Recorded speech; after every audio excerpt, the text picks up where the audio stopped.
नमस्कार मेरे प्यारे साथियों, आप सभी का एक बार फिर से स्वागत है। तो मैं आपको पहले ही बता चुका हूँ, मैं एक बार फिर से आप सभी उन साथियों को मैं बता दूँ कि जो कम मार्क्स अभी जिनके आए हुए हैं और जो बहुत परेशान हैं कि सर मेरा तो इस बार एनटीपीसी क्लियर नहीं होगा, और उन सारे साथियों को जिनके मार्क्स 50-60 के बीच में हैं, और यदि वो कैटेगरी वाले हैं और उनके 50 से भी कम है, 45 तक भी है, तो आप मुझसे ले लो लिख के कि 100% चांसेस अभी भी हैं आपके क्लियर करने के।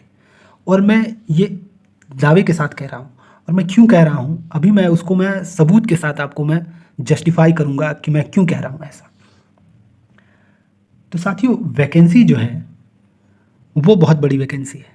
ऐसा नहीं कि बस 500 सीट्स है तो क्या करें सर, मेरी मार्क्स ही 60 है या मेरे मार्क्स ही 50 हैं तो कहाँ से मैं कर पाऊँगा क्लियर, क्योंकि सीट ही तो कम है। तो सीट तो कम है नहीं कि आप उसकी चिंता करो। तो नंबर एक बात ये रही। अब नंबर दूसरी बात आप ये देखो कि 60 लोग पर यदि मार्क्स हैं तो कितने कम लोगों को मार्क्स वो आ रहा है। आप देख रहे हो एसटी कैंडिडेट जो है कि वो 400 लोग हैं जिसके 70 मार्क्स हैं। तो आप 70 मार्क्स 400 लोग एसटी के तो नहीं होने वाले तो बहुत सारे लोगों के हैं। तो आप इतने कम मार्क्स, इतने कम लोग हैं तो आप एसटी वाले आप परेशान हो जाओगे कि सर इतना मार्क्स हो गया तो कैसे हो पाएगा मेरा। मैं और अभी आपको दिखाता हूँ।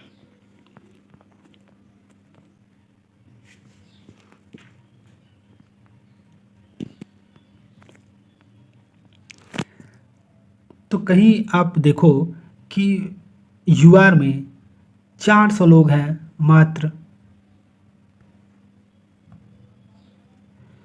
तो आप कहीं देखो तो यूआर कैटेगरी में मात्र 400 लोग हैं जिनके 65 से अधिक है। तो आप ये सोचो कि अभी 65 मार्क्स से मात्र 400 लोग, क्या सिर्फ 400 लोगों का होने वाला है? नहीं, 400 लोगों का नहीं होने वाला है, होने वाला अधिक लोगों का है। तो आप क्यों परेशान हो रहे हो कि मेरी मार्क्स कम है? 55 मार्क्स से भी अधिक सिर्फ 800 लोगों का है। ये मैं यूआर की बात कर रहा हूँ। और एससी लोगों का तो सिर्फ 500 है, एसटी के तो और सिर्फ 100 हैं। ईडब्ल्यूएस तो और आप निश्चिंत रहो कि आपकी चांसेस होने के बहुत ज़्यादा हैं यदि आपके 60 मार्क्स से भी कम है तो। अब ये तो रही कि डेटा की बात की, ये सारे डेटा हैं। अब मैं आपको बताता हूँ। आप ये सोचो, ये अधिक आप यदि सोच रहे हो कि इतने मार्क्स कम है मेरे, कटअप तो अधिक जाते हैं, तो मैं उस पर बात आपको करता हूँ। मैं कटअप का मैं आपको सारा रिकॉर्ड शो करता हूँ। तो भाइयों मैं आपको दिखाता हूँ। कटअप की बात आप करते हो तो आप देखो कटअप की, ये मैं चेन्नई की मैं बताता हूँ एनटीपीसी।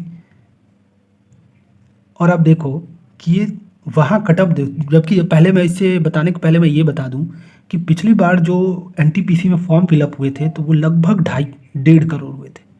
1,50,00,000 1,50,00,000 लोगों ने फॉर्म भरा था पिछले एनटीपीसी को, और इस बार एनटीपीसी में मात्र 30 लाख फॉर्म गिरे हैं। और उससे भी कम 25 लाख 24 लाख लोगों ने पेपर को अटेम्प्ट किया है मात्र। और ये कटअप तब थी जब 1.5 करोड़ लोगों ने फॉर्म को अप्लाई किया था। और अभी एप्लीकेशन है सिर्फ 24 लाख, जो जिन्होंने एग्ज़ाम दिया था वो सिर्फ और सिर्फ 24 लाख है।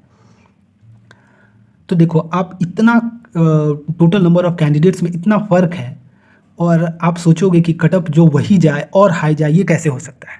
आप ये बताओ। मैं आपको सारे आरआरबी का बताऊंगा। मैं चेन्नई से शुरू करता हूँ।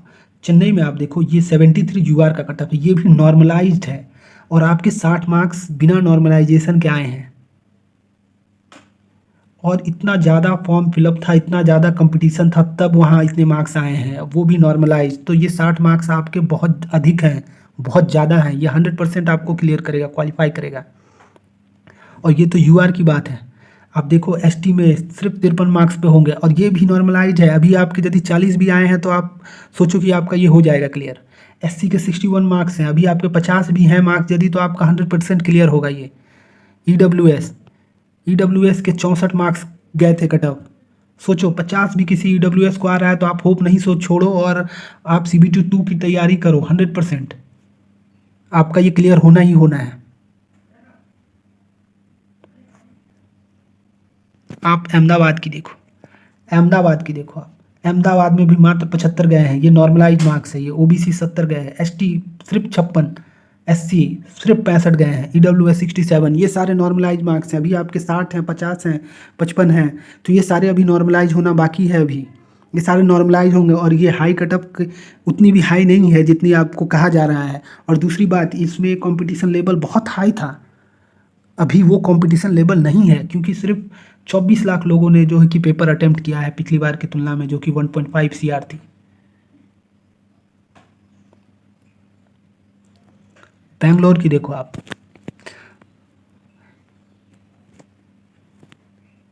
भुवनेश्वर को आप देखो, भुवनेश्वर में मात्र 70 नंबर आपका कटअप गया था। ये भी नॉर्मलाइज्ड है। भुवनेश्वर में यदि किसी ने 50 मार्क्स लाया है, 55 मार्क्स लाया है, उसका पूरा चांस है क्लियर होने का। एससी की तो और कम बात है, एससी तो और 51 मार्क्स पे गया था, ईडब्ल्यूएस 63, एसटी तो 42। अभी एसटी ने किसी ने यदि 36 मार्क्स लाए हैं, 33 भी मार्क्स लाए हैं, तो उसका क्लियर होने का चांस 100% है। ये मैं आपको गारंटी के साथ कह सकता हूँ। आप CBT 2 की तैयारी करो, यदि नहीं करोगे तो आप बाद में पछताओगे। इस अपॉर्चुनिटी को जाने मत दो।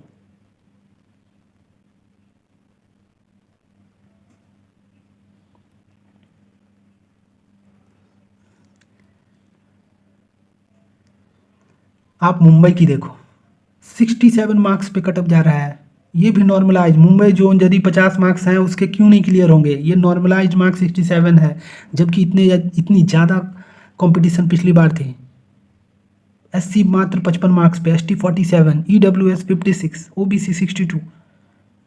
ये सारे normalised marks plus high competition थी, तब की बात है। ये लो कंपटीशन और अभी नॉर्मलाइजेशन हुआ भी नहीं है, और आप लोगों ने ये जो जंग है वो पहले ही छोड़ दिया है। अब हाँ, एक कारण से आपका जो है कि एग्ज़ाम क्लियर नहीं हो सकता है, यदि आपके 50 मार्क्स आए हैं और अभी आप CBT 2 की तैयारी छोड़ दो तो, तब आपके क्लियर नहीं होंगे। और अभी से यदि आप CBT 2 के क्लियर आप उसके लिए पढ़ाई कर रहे हो, तो आपका CBT 2 भी क्लियर होगा और एक सीट आप पक्के तौर पे ले लोगे। आप मुजफ्फरपुर का देखो, मुजफ्फरपुर का 70 मार्क्स, 70.66, एससी का 51 मार्क्स, ओबीसी 63, ईडब्ल्यूएस 66, एसटी 47। बस जिन्होंने भी 33 मार्क्स लाया है उसका नॉर्मलाइज करके इतना मार्क्स पहुंच जाएगा और उनका क्लियर हो जाएगा। हमने देखा है 16 मार्क्स तक बढ़ाया गया है नॉर्मलाइजेशन में, और 4-5 तो सभी को मिला है, लगभग 5 मार्क्स तो लगभग सभी को मिला है। 16 मार्क्स तक बढ़ते हुए मैंने देखा है। और पहले एक एनटीपीसी कह रहा हूँ मैं, टेक्नीशियन में 22 मार्क्स बढ़े थे किसी के। टेक्नीशियन 2019 की वैकेंसी की मैं बात कर रहा हूँ, जहाँ 22 मार्क्स तक बढ़े थे। ग्रुप डी 2018 की बात कर रहा हूँ मैं, 22 से 24 मार्क्स तक बढ़ा था उसमें। तो क्यों नहीं बढ़ सकते? आपका पेपर खराब गया है तो हो सकता है आपका पेपर टफ हो, इसलिए भी आपका पेपर खराब जा सकता है।